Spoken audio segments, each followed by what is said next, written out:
Hello and welcome to 5-Year Club video number 64, the March Budget Chicken.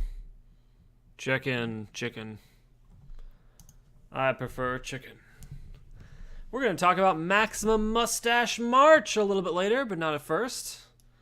Let's go over the March Budget Chicken, where we check in on our progress or lack thereof.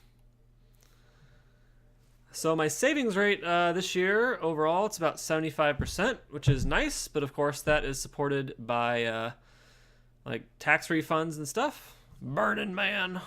That's so southern, I forgot a G. Yeah, and so I can't depend on these tax refunds for the rest of the year to help me with my savings rate. I really just have to spend less money, or equivalently earn more money outside of work. But that's difficult because of taxes, so it's actually easier to save. 75% is a good savings rate.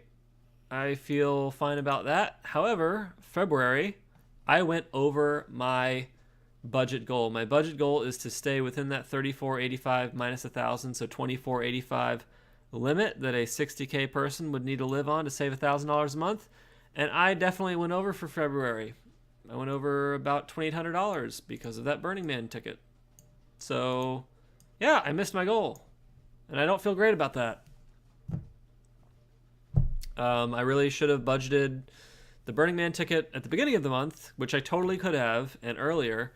And that might have given me some perspective on some of the other purchases I made. I still might have gone over, but maybe I would have only gone over to, say, $2,600 instead of $2,800. That's kind of what my take on it is.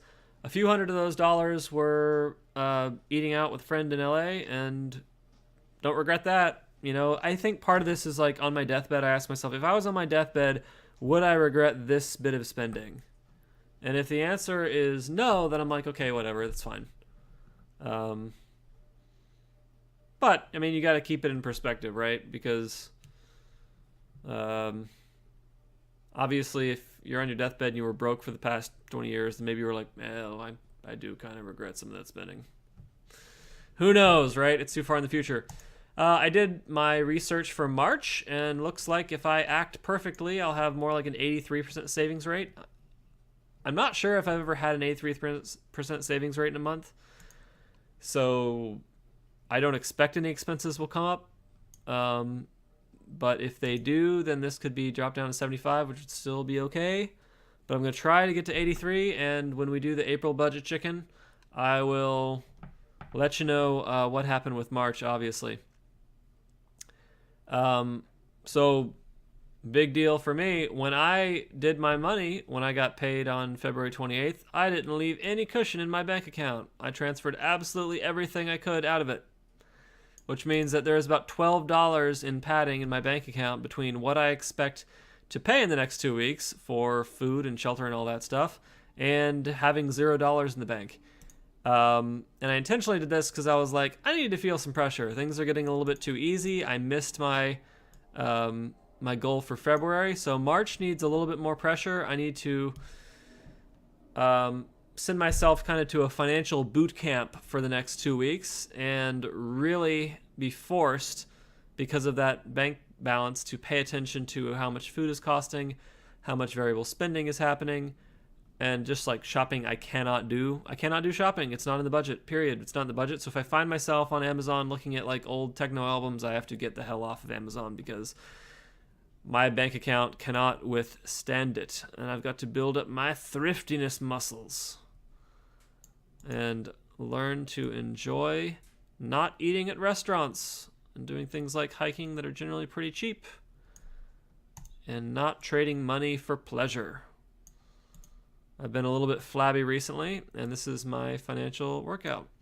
I have done this type of thing a lot before. When I was saving money to pay off the condo, when I was paying off debt, when I was just saving as much as I could before, typically I would try to go in like sprints and cycles. So I'd be like really hardcore for one paycheck, and then I'd give myself like a couple $100 of wiggle room with the next one, and then I'd be really hardcore with one paycheck, and then I'd give myself a little bit of wiggle room, because it is stressful to have $12 of padding in the bank account.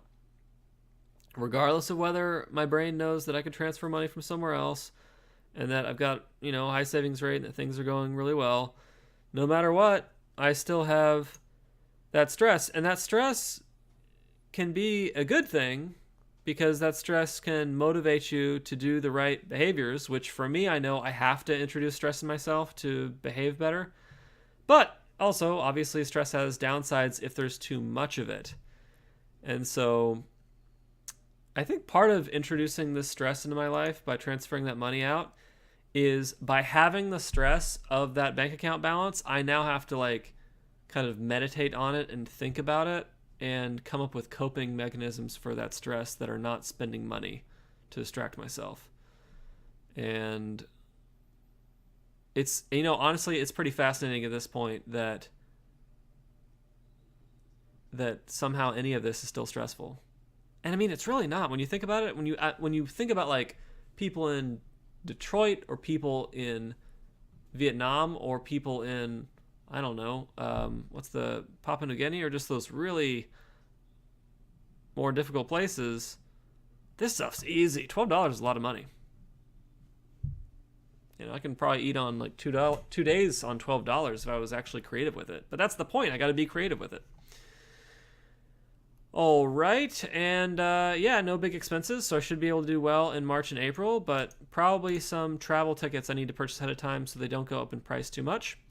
And finally, at the end, I want to invite you to participate in Maximum Mustache March. This is kind of a hokey thing Mr. Money Mustache came up with quite a few years ago at this point, where March is just a very thrifty month where we try to flex our financial muscles. And I'm going to post his articles, which are much more enticing and entertaining than mine, and you can read about that. And I'd also ask you to check out Mr. Money Mustache's forum, and I'm sure that there are 2017 people participating in Maximum Mustache March.